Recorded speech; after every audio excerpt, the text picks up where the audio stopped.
Salut tout le monde, je vous retrouve ce soir pour débriefer le Tour de Romandie qui s'est couru cette semaine de mardi à dimanche. Dans l'avant-course, mardi, on avait pointé trois favoris, Joao Almeida, Remco Evenepoel ou encore Carlos Rodriguez d'Ineos. Côté français, on devait avoir un œil tout particulier sur Lenny Martinez, David Gaudu ou encore Clément Champoussin. Dans l'ensemble, la semaine a été très intéressante à suivre et il y a beaucoup de choses sur lesquelles je souhaite revenir. C'est ce qu'on va analyser tout de suite et on commence par le résumé de cette course. Mardi, nous avions le prologue d'ouverture, un petit prologue de 3 km 400 sur un parcours très technique. Et c'est Sam Watson d'Ineos Grenadiers qui s'est imposé devant Ivo Oliveira et Ivan Romeo. Grosse perf de Sam Watson, très jeune coureur de 23 ans. On pouvait noter ici que c'était sa deuxième victoire en carrière, après une victoire d'étape sur le Tour de Wallonie 2024, il me semble. Et donc sa première victoire en World Tour, donc performance très intéressante pour un jeune coureur qui a de l'avenir. Les gars du général, comme prévu, étaient assez en retrait vis-à-vis du classement d'étape. On peut noter quand même la 8e place de Remco Evenepoel qui a tenu son statut à la perfection.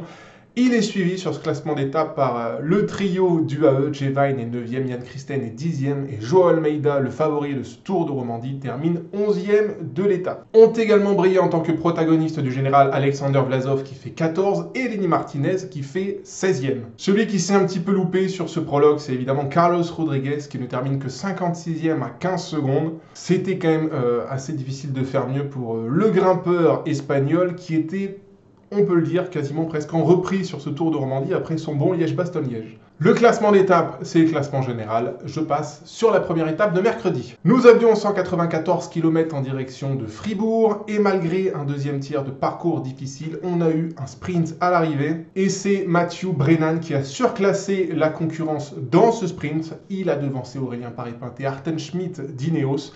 Brennan, il faut dire qu'il était attendu, il est déjà sur sa 3e victoire en World Tour pour sa première année professionnelle. 2 victoires d'étape en Catalogne, une ici sur le Tour de Romandie. Que de belles choses qu'il nous montre celui-ci depuis le début de l'année. Pour l'instant, pour moi, c'est le jeune de l'année, c'est le rookie de l'année. Il faudra voir s'il tient la distance jusqu'au mois de septembre-octobre, mais pour l'instant, sa saison est un perfect absolu. Grâce au bonif et à son bon prologue de la veille, où il avait terminé 15e à 7 secondes de Sam Watson, Brennan prend les commandes du général au terme de cette première étape. La deuxième étape, l'étape de jeudi, qui était une étape de boucle de 157 km autour de la Grande Béroche.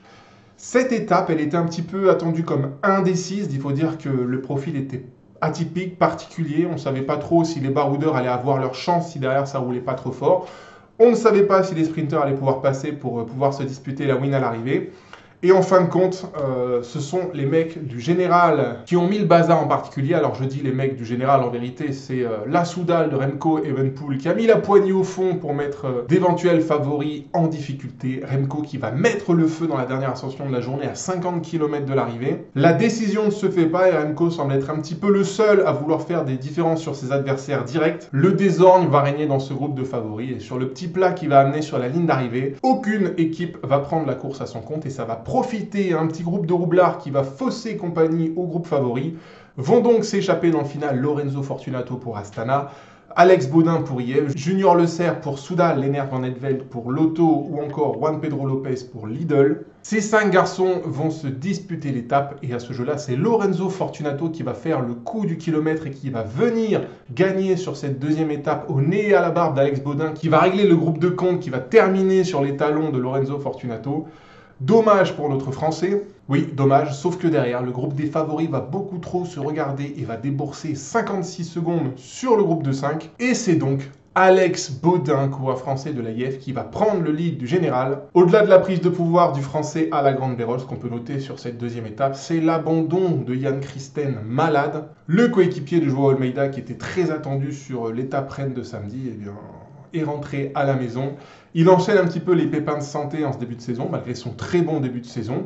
Il s'était fracturé la clavicule début mars, voilà, maintenant retrait pour maladie. Jan Christen marche en ce début de saison 2025, malgré les pépins physiques. La troisième étape, celle de vendredi. Alors là, on redescendait un petit peu en température sur une nouvelle étape de boucle de 183 km. Cette étape était moins dure que la veille et elle devait donc accoucher d'une explication entre punchers dans la dernière petite bosse du parcours à 2 km de la ligne d'arrivée. Et c'est ce qui va se produire. On a un peloton groupé à 3 bornes de la ligne. L'approche de la dernière petite bosse est très rapide. Le début d'ascension l'est également. Movistar ou encore Geraint Thomas mettent la poignée au fond. Ça fait extrêmement mal dans le peloton. Beaucoup de coureurs ont du mal à s'accrocher à ce rythme des enfers. Et dès que le rythme va redescendre un tout petit peu, en gros dès que Geraint Thomas va s'écarter, eh bien c'est Jevain qui va accélérer en tête de peloton. L'Australien va faire la différence tout de suite sur ses adversaires directs, va être en mesure de tenir ce rythme-là jusqu'au sommet et va venir s'imposer sur cette troisième étape au nez et à la barbe du peloton qui vient mourir à quelques longueurs de Jevain. Ce peloton est réglé par Lenny Martinez qui nous sort un super sprint devant Joao Almeida et autres français, Louis Barret. Pas de changement au général sur cette étape, en dehors des bonifs récupérés par Jevain, Lenny Martinez et Joao Almeida. Se pointe alors la quatrième étape, celle d'hier, celle de samedi, l'étape reine très courte de 118 km avec énormément de dénivelé. Effectivement, il y avait 3 très grosses ascensions qui jalonnaient le parcours de cette étape. La grosse explication, malheureusement pour nous, tant mieux pour les coureurs, c'est résumé à une course de côte en direction de Thion 2000. Restait alors 20 km à 7,7% de moyenne pour départager les favoris du général. C'est la Bahreïn de Lenny Martinez et la Lotto de Lennert Van Eetvelt qui vont mettre la pression sur l'adversité. Lenny Martinez jouait ici clairement l'étape. C'était un petit peu différent dans le cas de Lotto qui, je pense, jouait le classement général avec Lennert Van Eetvelt. Je pense que Lotto avait à cœur de distancer des Juan Pedro Lopez ou des Lorenzo Fortunato pour permettre à Lennert Van Eetvelt de prendre le jaune. Eh bien, vous allez le voir, c'est l'inverse qui va se produire. Alex Baudin va effectivement craquer sous le rythme de la Lotto, David Gaudu aussi par exemple, mais il n'y a pas que les coureurs français qui vont craquer ici, Alexander Vlasov va craquer à son tour, et malheureusement pour Lotto, et j'y viens, eh bien, le bâton va leur revenir en plein dans la fif, puisque Lennert Van Eetvelt va rendre les armes avant Lorenzo Fortunato ou Juan Pedro Lopez, et le jeune Belge va être distancé en même temps qu'un Remco Evenepoel ou qu'un Junior Le Cerf qui sont à leur tour distancés. Remco Evenepoel distancé qui fait le travail pour Junior Le Cerf pour préserver le bon classement général du jeune Belge, et ben c'est le moment choisi par eux pour hausser encore le rythme dans cette ascension vers Thion 2000. 4 coureurs se détachent alors à l'avant de la course, Jevain et Joao Almeida pour BAE, Lenny Martinez pour Bahreïn et Lorenzo Fortunato pour Astana. Très grosse performance de Fortunato dans cette ascension. D'un groupe de 4, on va passer d'un groupe de 2. Almeida met la poignée au fond et ça fait mal à Jevain et à Lorenzo Fortunato. Parvient à s'accrocher Lenny Martinez qui met tout véritablement dans les derniers kilomètres pour ne pas lâcher la roue de Joao Almeida. Le Portugais est impressionnant dans le final mais pas suffisamment fort pour se dépêtrer du jeune Français. Et dans 250 derniers mètres de folie, eh bien Lenny Martinez va pouvoir faire la différence sur Joao Almeida et venir s'imposer sur cette étape reine du Tour de Romandie. Le Français a battu Joao Almeida au sommet de l'ascension de Thion 2000. Au classement d'étape, je vous le disais, Lenny Martinez vient chercher une deuxième très belle victoire en World Tour après celle qu'il avait acquis au mois de mars sur Paris-Nice. Joao Almeida est devancé par le Français, mais fait la bonne opération du jour pour le général, vous le verrez juste après. Lorenzo Fortunato, Jevain et Carlos Rodriguez, qui a terminé l'ascension comme un missile, font 3, 4 et 5. Derrière, c'est un petit peu le défilé des bonnes surprises. Christian Rodriguez pour Arkea et 6, Mathis Rondel pour Tudor et 7, Jürgen Nordhagen, le très jeune coureur de Visma sur lequel on avait un œil cette semaine, et 8e de cette étape. Sergio Higuita qui revient à un très bon niveau et 9e, et Junior Le Cerf et Remco Evenepoel terminent aux 10e et 11e place. Il y a énormément de choses à dire sur cette dernière ascension vers Thion 2000. Alors tout d'abord, j'en ai pas parlé, mais il faut féliciter Julien Bernard qui était dans l'échappée du jour et qui a été repris à mi-pente par la Lotto et par la Bahreïn qui imprégnait un très fort rythme dans le groupe favori. Très bonne performance de Julien Bernard dans les pas de ce qu'il avait fait aux côtés de Giulio Ciccone sur Liège-Bastogne-Liège. Ça, c'était pour le côté échappé un petit peu franchouillard de ma part. Côté favori, ce qu'on a pu noter, c'est que Almeida a clairement été sur cette ascension vers Thion 2000 le coureur le plus fort, même si je trouve qu'il s'est beaucoup trop inquiété de Lenny Martinez.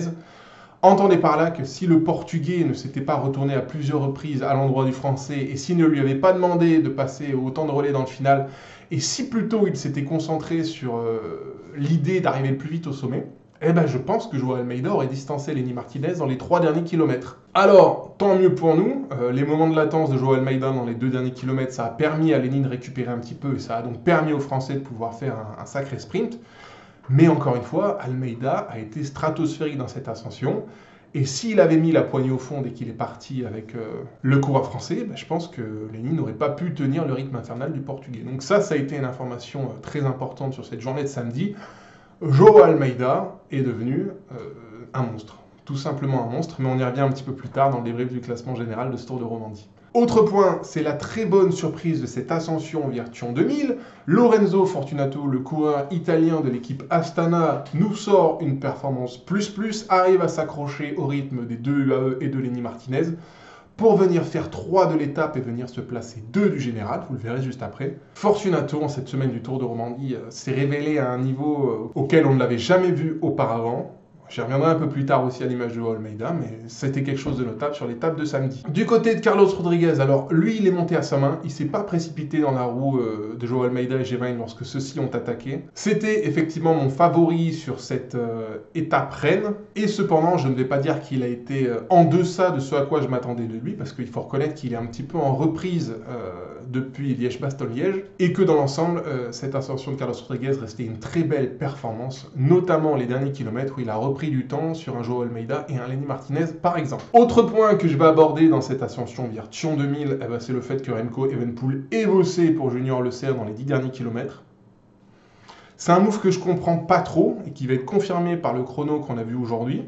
Dans l'ensemble, l'ascension des deux Belges est plutôt correcte. Il faut dire qu'ils ont été lâchés relativement loin de l'arrivée, ne débourse qu'une 30 sur Joao Almeida et Lenny Martinez. Honnêtement, même si j'ai du mal à comprendre le move de Remco Evenepoel dans cette dernière ascension, il faut quand même constater que Junior Le Cerf peut grave remercier Remco pour l'avoir tracté dans les 10 derniers kilomètres. Sans Remco, je pense que Junior il perd 3 minutes et non pas 1 minute 30 sur l'étape de samedi. Difficile du coup de situer un petit peu le niveau physique de Remco Evenepoel en haute montagne puisqu'il a attendu Junior Le Cerf dans cette ascension Virtuon 2000. Moi je pense qu'il a un petit peu reproduit sur cette semaine du Romandie ce qu'il avait fait sur le Dauphiné 2024, à savoir être un petit peu en retrait en haute montagne, mais sans alerte pour autant. Il n'a pas pris 10-15 minutes dans cette ascension, mais voilà, c'est défendu à son niveau et avec un petit peu plus d'entraînement et de volume dans les semaines à venir, je pense que ça va aller vers le mieux pour Remco. Et enfin, dernier petit point de cette ascension Virtuon 2000 avant d'aborder le classement général après l'étape 4. Je vous l'ai dit tantôt, la Lotto a roulé comme des fous dans la première partie de l'ascension Virtuon 2000 pour les Van Aert pour permettre aux Belges de distancer des Lorenzo Fortunato et des Juan Pedro Lopez.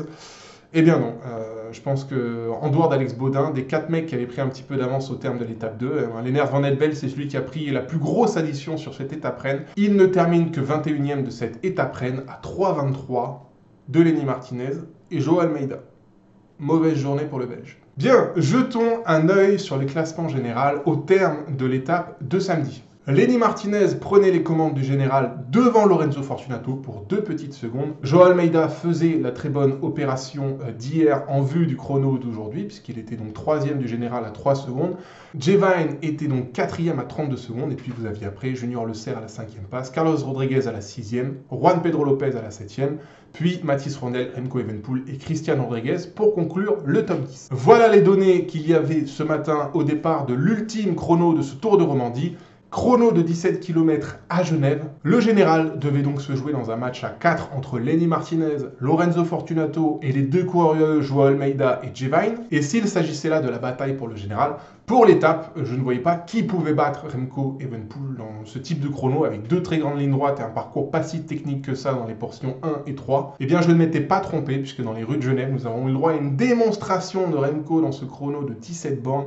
À près de 50 km/h de moyenne, Remco est venu gifler la concurrence. Derrière le coureur belge, Joao Almeida réalise une excellente performance puisqu'il est 2e de cette étape et ne concède que 12 secondes à la machine belge. Alberto Bettiol est la très bonne surprise de ce chrono puisqu'il est 3e à plus de 49 km/h de moyenne. Conclut ce top 10, Alexander Vlasov, Raoul Garcia Pierna, Thibaut Gernalec, meilleur français sur ce chrono, Johan Pryce Petersen, Rémi Cavagna et c'est Stefan Kung qui conclut ce top 10. Au classement général, la très bonne performance du jour de Joao Almeida lui a permis de récupérer le maillot jaune à Lenny, même s'il faut reconnaître que c'était difficile de voir la chose se terminer autrement que par une victoire de Joao Almeida. Et Joao Almeida, il faut le dire, c'est l'ogre de ce mois d'avril aux côtés de Tadej Pogačar. Si on revient un petit peu sur sa campagne du mois d'avril, Almeida, c'est 2 étapes et le général du Tour du Pays Basque. Alors cette semaine, certes, il ne prend pas de victoire d'étape, mais il est quand même sur le podium 2-3 étapes. Joao Almeida, même s'il était un petit peu frileux ces dernières années en termes de win, ça y est, en ce mois d'avril, c'est devenu une machine à gagner. Lui qui ne comptait aucune grande course par étape dans son palmarès, ben voilà.